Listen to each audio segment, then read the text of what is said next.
बंगाल में टीएमसी ने ओबीसी को जो धोखा दिया,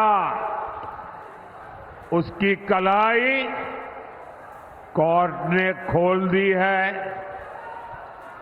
कलकत्ता हाई कोर्ट ने कहा है कि 77 मुसलमान जातियों को ओबीसी घोषित करना ये गैर कानूनी है, असंवैधानिक है, संविधान के खिलाफ है। यानी टीएमसी ने लाखों ओबीसी नौजवानों का जो हक मिला था उनको संविधान ने दिया था, बाबा साहब आम्बेडकर ने दिया था, देश की पार्लियामेंट ने दिया था, वो ओबीसी का जो हक था, रातों रात ये वोट जिहाद वालों को मदद करने के लिए इन्होंने लूट लिया है।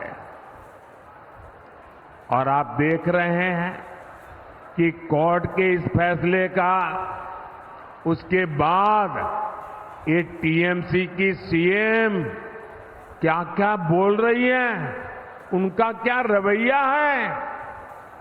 मैं तो हैरान हूं। यहां के जजों की नीयत पर सवाल उठाए जा रहे हैं, हमारी न्याय व्यवस्था पर सवाल उठाए जा रहे हैं, हमारी न्याय पालिका पर सवाल उठाए जा रहे हैं।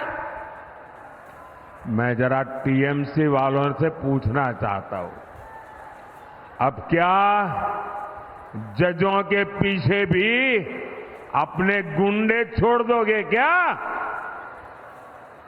पूरा देश देख रहा है कि कैसे टीएमसी बंगाल में न्यायपालिका का गला गौंट रही है। साथियों, टीएमसी से सच बर्दाश्त नहीं होता। जो कोई भी टीएमसी के गुनाह सामने लाता है, टीएमसी उनको टारगेट करती है। आपने भी देखा है कि टीएमसी के एमएलए ने साफ साफ कहा कि हिंदुओं को भगीरथी में बहा देंगे। इस पर बंगाल के संतों ने टीएमसी को रिक्वेस्ट की कि जरा आप अपनी गलती सुधार लीजिए, और बड़ी नम्रता से रिक्वेस्ट की।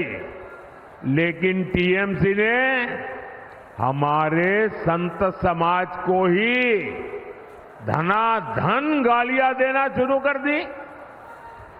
अब रामकृष्ण मिशन, इस्कॉन, भारत सेवाश्रम संघ, ये ऐसी महान संस्थाएं हैं, दुनिया में उनकी प्रतिष्ठा है, उनके संतों को अपमानित करना,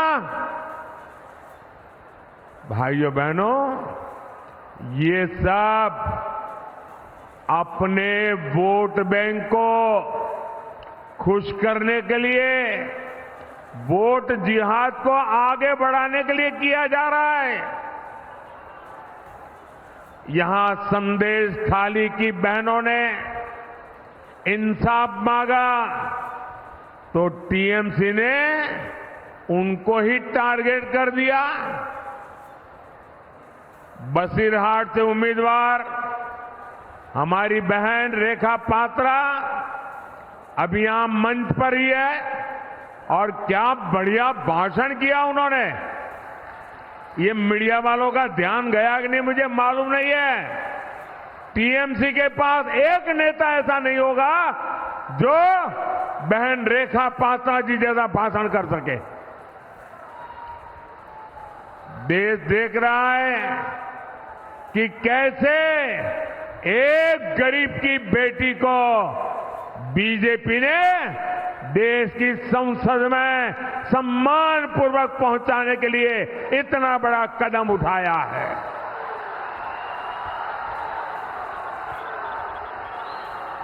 और मुझे विश्वास है ये एक पवित्र कार्य है।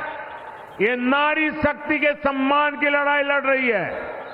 अगर रेखा पात्रा ताकतवर होगी तो हिंदुस्तान की महिलाओं की आवाज वो हिंदुस्तान की संसद में उठाएगी।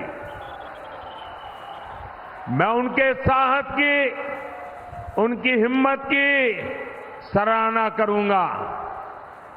वो टीएमसी की इतनी बड़ी सत्ता से टकरा रही है।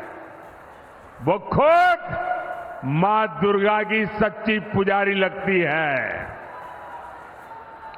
बंगाल में शाहजहां शेख जैसे अत्याचारियों का हौसला, और ऐसे एक दो नहीं है, हर गली मोहल्ले में ऐसे लोग बैठे हैं। इनका हौसला न बढ़े इसलिए बहन रेखा पात्रा को जिताना बहुत जरूरी है।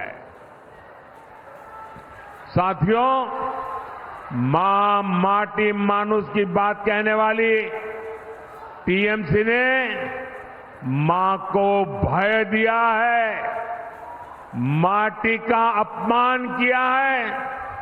यहां तक कि महिला एमएलए जो टीएमसी के अंदर गुंडागर्दी के खिलाफ बोलती है, उनको भी टारगेट किया जा रहा है।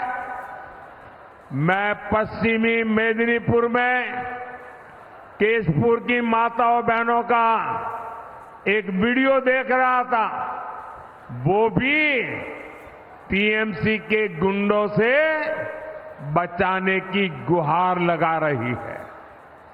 ऐसी टीएमसी को अपने वोट की ताकत से सजा देना बहुत जरूरी है।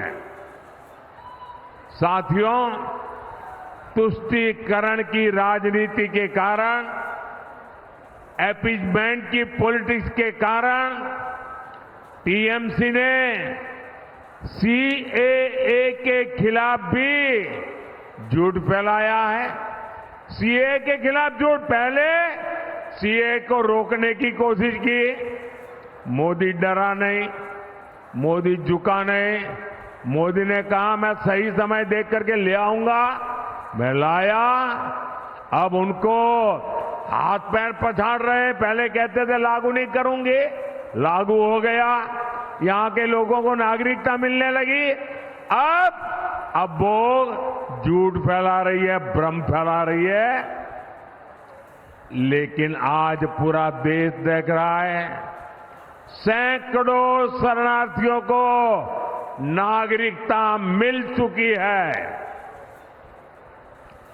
किसी से कुछ भी छीना नहीं गया, बल्कि उन्हें नागरिकता देकर के मां भारती के बेटे के रूप में, बेटी के रूप में सम्मान दिया है।